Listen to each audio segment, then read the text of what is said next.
Muchas gracias.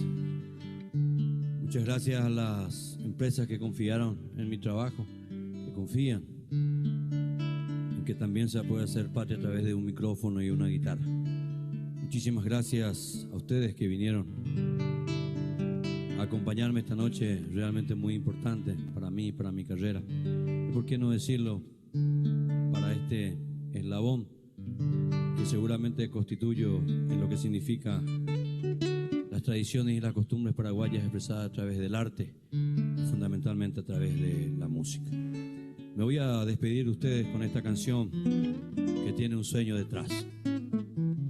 Víctor Montórfano y Félix Pérez Cardoso, y sueño que algún día tengamos un himno escrito en letra y música por paraguayos.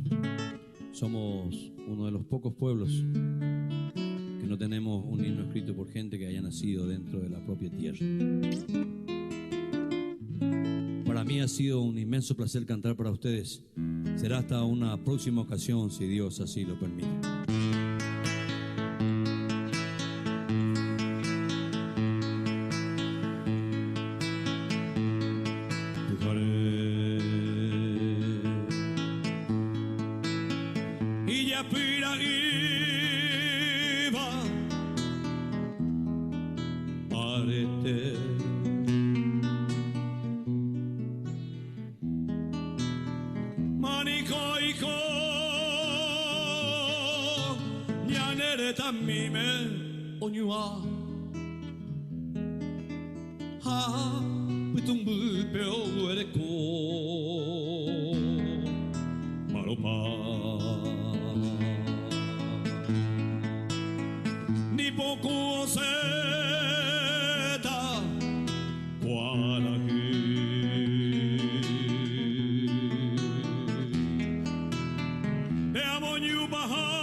Urahei piajundo ye yokobe ibitu yurupe motipaite oparu pique ya ne mojori ya ne mo angui ya emo yupe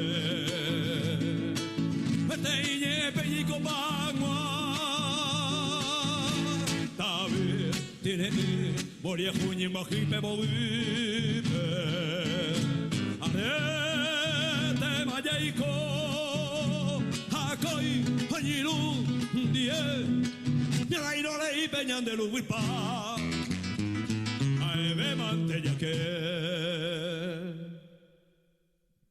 aebe mantella que amangaba Paraguay ya pa imija ya pua aopeya sabucay y ya fuise con esti fuita morotijo ya de povillo baja José Maranguarají esa cama por el tema ni andera pepe aguna dejando que te tagua ni abuaya sabucay apa hape maputu viva